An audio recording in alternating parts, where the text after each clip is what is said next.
बहुत समय पहले की बात है। एक नगर में एक राजा रहता था और उसके 100 रानियां थी। लेकिन वो 100 रानियों के साथ रहते रहते अपने जीवन से परेशान हो चुका था। उसे अपनी युवावस्था के वो दिन याद आने लगे जब उसके मन में स्त्रियों के प्रति कोई आकर्षण नहीं था, जब उसे काम शक्ति और काम वासना के बारे में कुछ भी पता नहीं था। उस समय को याद करके राजा की आंखों में आंसू आ गए। वो सोचने लगा कि मैं उन दिनों कितना ऊर्जावान, कितना जोशीला और कितना ताजगी से भरा हुआ रहता था, और आज मैं बूढ़ा हो गया हूँ। लेकिन बूढ़ा होने के बाद भी मैं अपनी काम वासना से छुटकारा नहीं पा रहा हूँ। यूं तो उस राजा ने हजारों युद्ध जीते थे, लेकिन अपने मन पर वो आज तक विजय प्राप्त नहीं कर पाया था। अपनी काम वासना के सामने उसने घुटने टेक दिए थे। अब तो राजा को चिंता होने लगी थी, क्योंकि वो अब बूढ़ा हो चुका था और किसी भी वक्त उसकी मृत्यु हो सकती थी।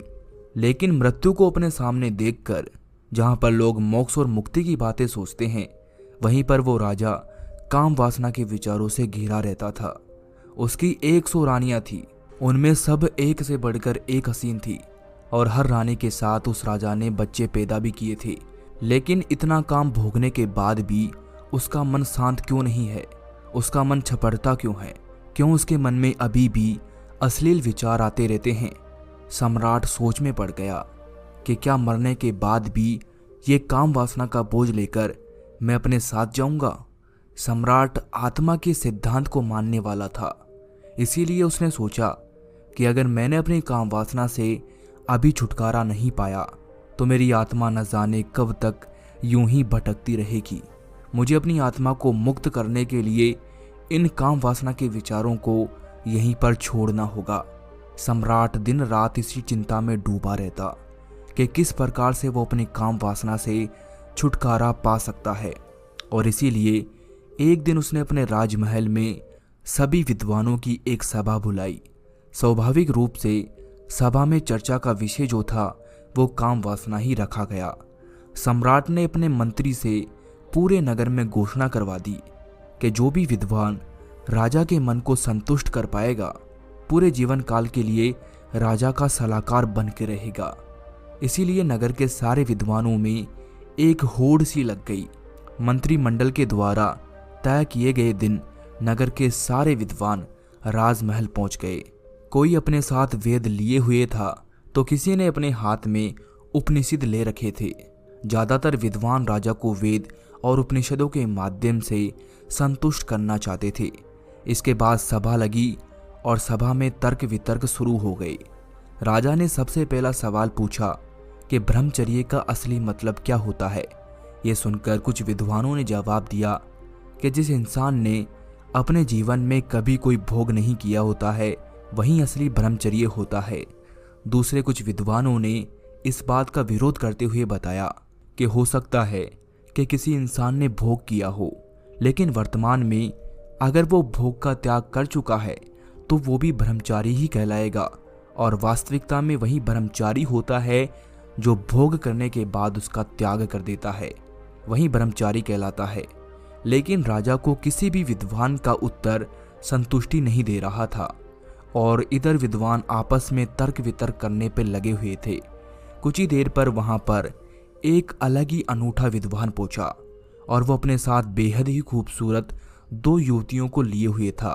उस विद्वान ने वहां पहुंचते ही पहले तो देरी से आने के लिए राजा से क्षमा मांगी।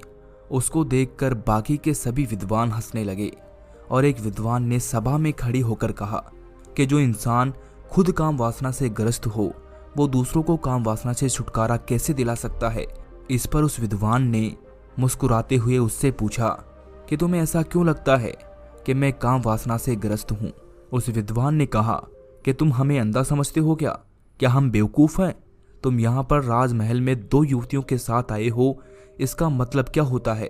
इसका सीधा सा अर्थ है कि तुम एक काम वासना से ग्रस्त व्यक्ति हो। क्या मैं ये गलत कह रहा हूँ? इसके बाद उस विद्वान ने मुस्कुराते हुए जवाब दिया कि महाशय, जिन युवतियों की तुम बात कर रहे हो वो दोनों मेरी बहनें हैं, और ये भी मेरी तरह काम वासना की गहरी समझ रखती है। इसके बाद उस विद्वान ने राजा को संबोधित करते हुए कहा कि हे राजन, असली ब्रह्मचारी वही होता है जिसकी नज़रों में एक पुरुष और एक महिला का अंतर हट गया हो। जब किसी इंसान की काम वासना खत्म हो जाती है, जो पूर्ण रूप से ब्रह्मचारी हो जाता है, उसके लिए सभी का शरीर एक इंसान का शरीर होता है। उसके अंदर किसी महिला को देखकर काम वासना के विचार उठना तो दूर है, वो तो भेद भी नहीं कर पाएगा कि ये एक महिला है।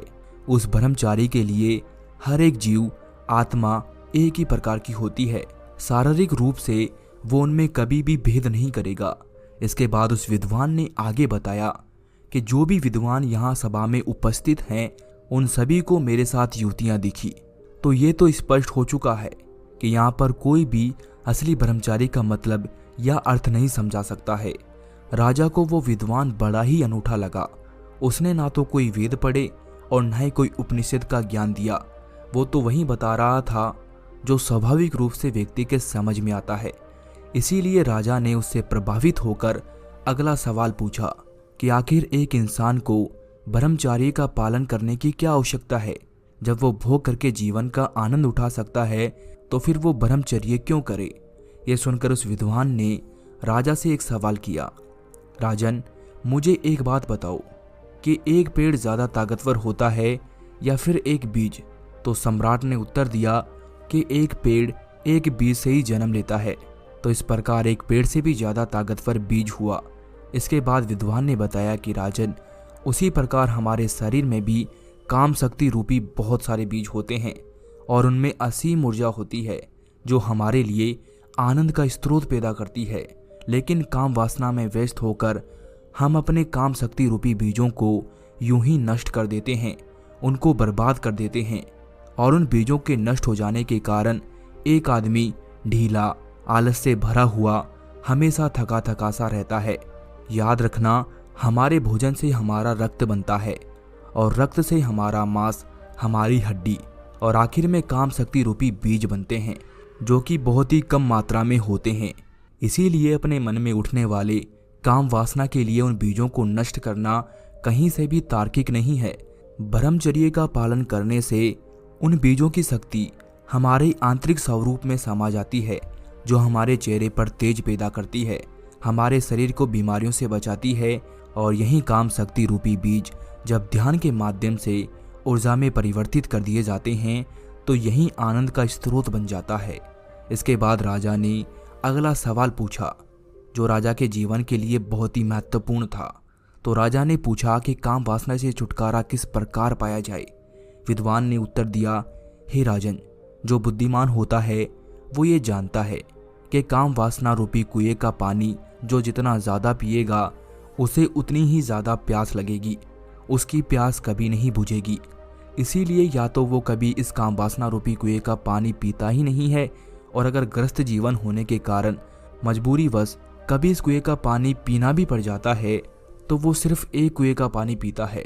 उस विद्वान ने राजा को संबोधित करते हुए कहा कि हे राजन, आपने अपने जीवन में 100 रानियों से शादी की, लेकिन आपने भी महसूस किया होगा कि जितनी प्यास बुझनी होती है उसकी प्यास एक ही जगह पर बुझ जाती है, लेकिन जिसकी प्यास नहीं बुझनी होती है वो चाहे कितनी भी रानियों के साथ संभोग कर ले, उसकी प्यास अधूरी रह जाएगी।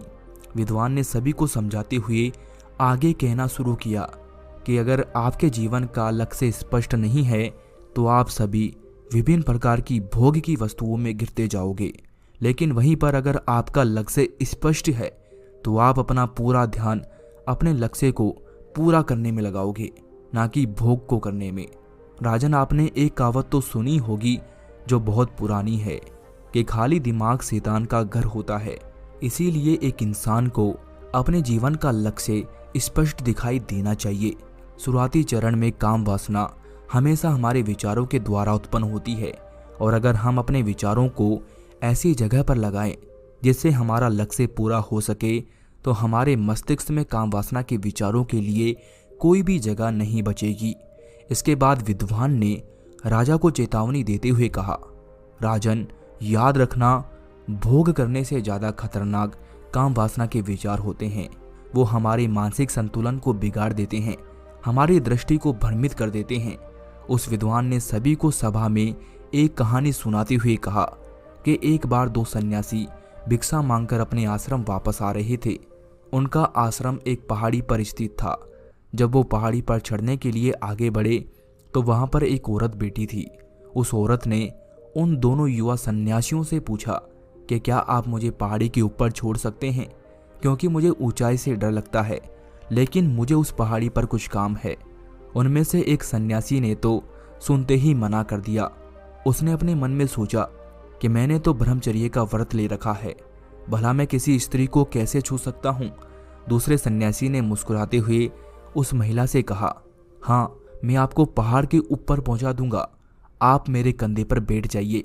यह कहकर उस सन्यासी ने उस महिला को अपने कंधे पर बिठा लिया और पहाड़ के ऊपर छोड़ दिया। यही बात उस पहले सन्यासी को अखर गई और जब वो दोनों एक साथ आश्रम की तरफ जाने लगे तो उस पहले सन्यासी ने दूसरे सन्यासी से कहा, तुमने ये ठीक नहीं किया, तुम्हें उस महिला को कंधे पर नहीं बिठाना चाहिए था, तुमने उसे पहाड़ पर चढ़ाकर बहुत बड़ी गलती की है, इसीलिए मैं तुम्हारी शिकायत गुरुजी से करूंगा। उस दूसरे सन्यासी ने हंसते हुए कहा कि मैं तो उस महिला को कभी का अपने कंधे से उतार चुका हूं, लेकिन शायद तुम अभी भी उसे अपने दिमाग से नहीं उतार पाए। सभा में उपस्थित सभी लोग उस विद्वान की ये कहानी बड़े ही ध्यान से सुन रहे थे। आखिर में विद्वान ने राजा को बताया कि महाराज, उसी तरह हम भी अपने मन पर न जाने कितने बोझ लेकर चलते रहते हैं। कामुक विचार हमारे मन को उसी प्रकार मेला कर देते हैं जिस प्रकार सिर्फ एक गंदा नाला पूरी नदी को मेला कर देता है। अगर तुम जीवन में आनंद चाहते हो, ऊर्जा से भरा हुआ महसूस रहना चाहते हो, तो अपने मन के लिए पवित्र विचारों वाला रास्ता बनाओ। उस विद्वान ने आखिर में सबसे महत्वपूर्ण सीख बताते हुए कहा कि जीवन में अगर किसी भी वस्तु का होशपूर्वक उपयोग किया जाए तो मन उसकी उपयोगिता समझ लेता है। मन समझ लेता है कि ये वस्तु हमें हमेशा के लिए आनंद नहीं देगी, हमें परमानंद के लिए कोई और रास्ता चुनना पड़ेगा। और जब मन इन बातों को समझने लगता है तो अपने आप ही इससे ये काम वासना के विचार खत्म होने लगते हैं।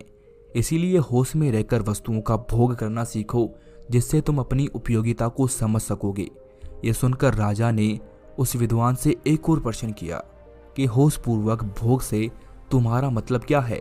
इस पर उस विद्वान ने राजा को समझाते हुए कहा कि जिस मनुष्य का चित्त एक काम में पूरी तरह नहीं लग पाता है तो वो किसी भी कर्म को पूरी तरह नहीं कर पाता है, इसीलिए उस कर्म का फल उसे पूरी तरह नहीं मिल पाता है।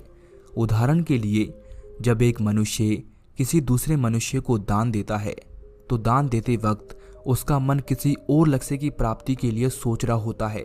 उसी प्रकार जब भी व्यक्ति भगवान से प्रार्थना करता है तो वो उनकी पूरे चित्त से भक्ति भाव से प्रार्थना करने की बजाय वो अपनी इच्छा प्राप्ति के लिए प्रार्थना कर रहा होता है, जिससे उनकी प्रार्थना का फल उन्हें नहीं मिलता है। राजन, जब कोई मनुष्य पूरे चित्त से कोई कर्म करता ही नहीं है तो उसे उस कर्म का पर्याप्त फल कैसे प्राप्त होगा? ये तो असंभव सी बात है। इसके बाद वो विद्वान राजा से कहता है, राजन, जो जीवन में घटित हो रहा है उसे घटित होने दो, आखिर में तुम्हें यही अंतिम सत्य तक पहुंचा देगा। लेकिन जो कुछ भी घटित हो रहा है उसमें तुम अपना पूरा चित्त लगाओ। पूरा चित्त लगाओगे तो तुम्हारा ध्यान वहां पर लगेगा, और जब तुम्हारा ध्यान वहां पर लगेगा तो वही काम होशपूर्वक होने लगेगा, जागते हुए। कोई कर्म करने के बाद में पश्चाताप नहीं हो सकता।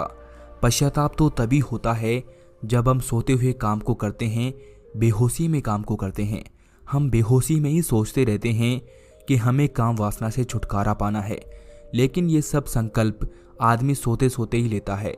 जागृत अवस्था में संकल्प लेने की जरूरत ही नहीं पड़ती है, क्योंकि खुली आंखों से जागते हुए कोई मनुष्य गलती नहीं कर सकता है। इसीलिए काम वासना से छुटकारा पाने के बजाय ये सोचो कि तुम उसे होशपूर्वक जागते हुए कैसे भोग सकते हो, और एक बार जब तुम उसका पूरा होशपूर्वक भोग कर लेते हो, इसके बाद तुम्हें खुद ही महसूस होने लगेगा कि ये कर्म तुम्हारे अंदर क्या बदलाव ला रहा है। अगर वो तुम्हारे अनुसार सही नहीं होगा और तुम्हें गलत लगेगा तो तुम उसे वैसे ही छोड़ दोगे। तुम्हें संकल्प लेने की जरूरत ही नहीं पड़ेगी। लेकिन उस स्थिति तक पहुंचने के लिए तुम्हें ध्यान का मार्ग अपनाना होगा। ध्यान करने से आदमी की निद्रा टूटती है, वो जागृत अवस्था में आता है। और जब वो जागृत अवस्था में आता है तो उसका चित्त पूरी तरह शांत हो जाता है और उसके बाद वो होशपूर्वक कर्म करने लगता है। हमारा मन हर बात अपने आप समझने लगता है। इसके बाद विद्वान राजा से कहता है कि राजन, इंसान को तो रास्ते में पड़ा हुआ सांप भी दिखाई नहीं देता है, वो भी उसे तब पता चलता है जब वो उस पे पैर रख देता है। और इसी प्रकार हर इंसान कार्य करता है।